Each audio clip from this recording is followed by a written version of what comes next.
सगळ्यांना जय शिवराय. तर आज बघा आपली पेरणीला सुरुवात झाली आहे. तर आपलं एकच शेत जे आहे ते पेरून झालं होतं, मी तुम्हाला सांगितलं होतं. तर ते शेत जे आहे तिकडं पाठीमागं, तर ती मका आता थोडी थोडी बारीक बारीक दिसायला लागली आहे पाऊस झाल्यानंतर 2-3 दिवसांनी.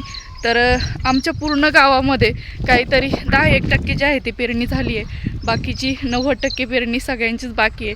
तर आज सगळ्यांनी सुरुवात केली पेरणीला. प्रत्येकाच्या शेतामध्ये माणसं, ट्रॅक्टर, सगळं बाह्या वगैरे सगळं दिसतंय. तर आज आपली पण पेरणी सुरू झाली.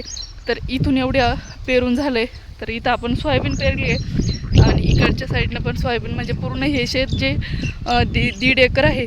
तर 1.5 एकरामध्ये आपल्याला पूर्ण सोयाबीन पेरून घ्यायची आहे. तर आपलं तिकडं 1 एकर मका टाकून झाली आणि इकडे ही 1.5 एकर सोयाबीन. तर अजून गावाजवळचं जे शेत आहे त्याची पेरणी करायची आहे. तर ती पेरणी पण दुपारून करणार आहे आपण. तर दुपारून तिथं बाह्या वगैरे येणार आहे पेरायला. तर बघू, तिथे आपल्याला मका टाकायची आहे. इथे पाठीमागं सोयाबीन टाकून घेतले. तर ओलं जे आहे ते बऱ्यापैकी म्हणजे गोळेच निघत आहे ओल्याचे. वरचा जो पापड आहे तेच वाळलं आहे फक्त. बाकी तर बाकी जे आहे ना ते खाली गोळेचे गोळे निघते चिखलाचे. तरी पण पेरणी चांगली जमती आहे. 11 ते 12 वाजेपासून पेरणीला सुरुवात केली तेव्हा ते कुठं जमतं आहे. तर काल ज्या दिवशी दुपारपासून पाऊस बंद झालेला आहे, परवाच्या दिवसापासून, तर तो दिवस, कालचा दिवस गेला आणि आत्ता 11-12 वाजेला पेरणीला सुरुवात केली. तरी पण थोडं ओलं जास्तच निघतं आहे, पण चाललं आहे, करून घेत आहे. तर इथून तिथून बघा किती प्लेन वावर करून ठेवले.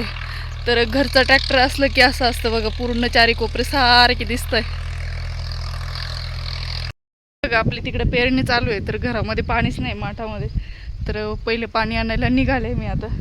तर आपण ही गाडी जी आहे ती मेन ह्याच कामासाठी घेतली आहे की पाणी वगैरे आणायसाठी. कारण की ते तिकडे त्या कामात जर गुंतले ना तर घरातलं पाणी वगैरे जे आहे ते संपल्यानंतर खूप प्रॉब्लेम येतो आणि पाणीच राहत नाही घरामध्ये. तर मी माझं पटकन घेऊन येते. तर त्याच्यामुळे पप्पाने ही खास त्याच्यासाठी घेऊन दिलेली. तर चला मी पहिले पाणी घेऊन येते आता. तर हे बघितलं आपलं गावातलं पाण्याचं सेंटर. इकडं आपली सुंदरी उभी केली.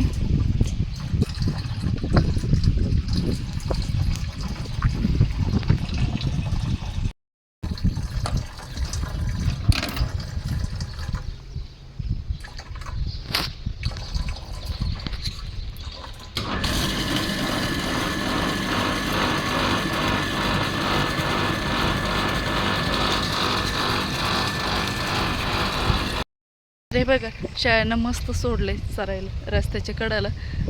तर आधीनं बांधायला लावले होते त्यांना चरायला, पण त्या काही तिथं थांबत नाही.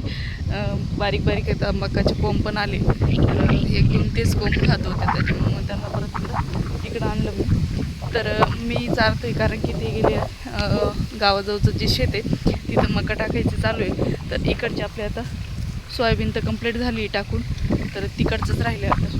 तर तिकडचं झालं की झालं रे. तर एका जागेवर थांबतच नाही, इकडं आता खूप दिवस झाली सवय राहिली नाही त्यांची. आता हळूहळू होईल सवय. तरी आता भरपूर 5-6 दिवस तरी झाले असतील त्यांना आपल्या इथे येऊन, पण लागली आता हळूहळू सवय लागेल. तसं त्यांना त्यांच्या आपण भरपूर कमेंट होत्या की दादा ताई तुम्ही शेळ्या कुठून घेतल्या. तर ते शेळ्या ज्या आहेत आपण गावातूनच घेतलेले. शेडवरती आपल्या इथं एकदा तो मुलगा येऊन गेला बघा, मी व्हिडिओमध्ये पण दाखवलेलं आहे. तर त्याच्याकडूनच घेतलं आहे. तो घेऊन फिरतो आणि तो रोजच्या रोज सकाळ संध्याकाळ त्याच्यानंतर चारा वगैरे काही स्टॉक नाही आहे. फक्त घरी काही कोरडा वगैरे चारा असेल त्याच्याकडे, पण तेवढाच आहे. बाकी